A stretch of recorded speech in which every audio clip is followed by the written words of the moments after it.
Bonjour, bienvenue dans notre tutoriel qui consiste à l'opération de bootage d'un disque. Bootage d'un disque, d'une clé USB ou bien d'un support, en bref, d'une clé USB. Sans plus tarder, vous devez savoir qu'il y a diverses méthodes qui peuvent vous faciliter à résoudre ce petit problème.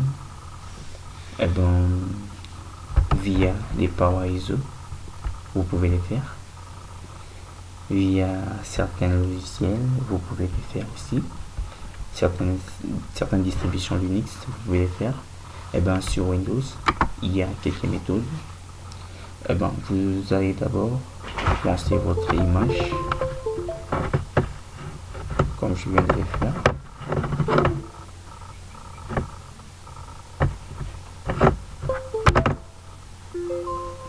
Oui. Alors, vous allez sur les supports en question. J'arrive.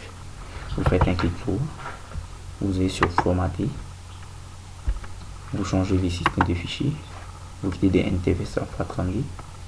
Avec cette méthode, vous pouvez aussi booter un flash. Avec nos technologies actuelles, la conception du flash, on essaie au moins d'améliorer ou bien sécuriser certains points. Pour cela, des fois cette méthode passe difficilement. Alors il est souhaitable de les faire en ligne des commandes à l'aide des structures raccourcies Windows R. Vous écrivez CMD, vous lancez. Vous commencez par la première commande qui consiste à faire l'appel d'abord au support disque part.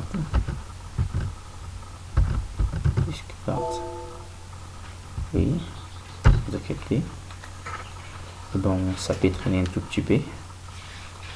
Alors, vous n'avez qu'à patienter.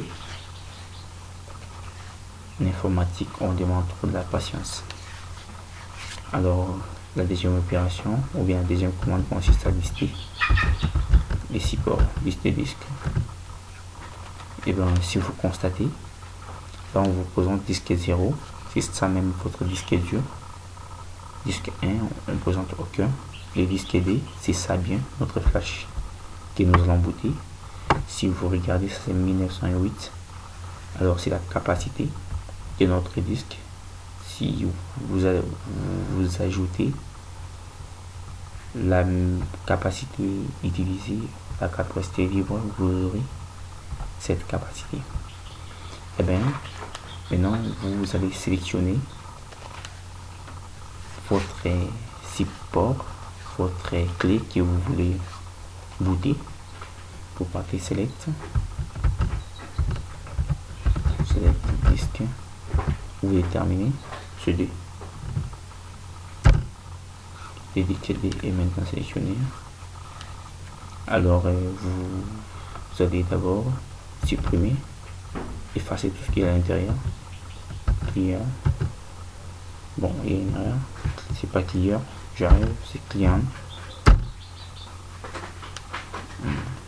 Si vous constatez, on dit les disques RSI et nettoyage. Les disques partent RSI à nettoyer votre disque. Par après, vous allez essayer de créer une partition. Ça veut dire donner à votre support la forme. Donc c'est un peu ça. Create partition primary. Create partition primary. Bon, constatez, vous allez voir qu'il y a une réaction de l'autre côté. Vous formatez maintenant. Formater, qui est une opération qui consiste à préparer une nouvelle écriture. C'est la veut de supprimer et préparer une nouvelle écriture. C'est ça l'opération que nous sommes en train de faire.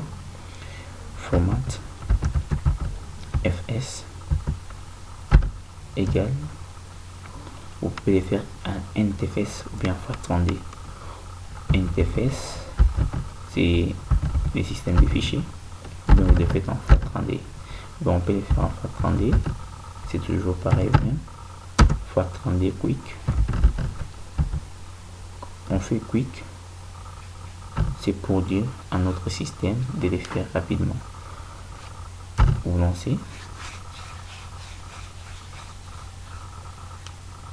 Bon, disque a été bien formaté. À ce niveau, si on arrête, notre flash ne va pas durer longtemps. Alors vous devez d'abord activer, vous rassurer que certaines choses ou bien les flashs vont bel et bien continuer à fonctionner comme avant. Vous devez d'abord activer tout ce que vous avez à configurer. Activer, il est activé, vous vous assignez, qui est la dernière opération. Assigner. Bon, votre flash passera comme avant. Alors tout est correct, non? Par après, vous devez faire exit. Eh ben, nous tenons à vous remercier d'avoir pris du temps à visualiser cette petite vidéo qui n'est pas un temps passé, qui va vraiment enrichir ceux qui étaient ignorants sur ces points. Merci beaucoup d'avoir pris votre temps à visualiser ceci, et à la prochaine pour la nouvelle vidéo. Merci.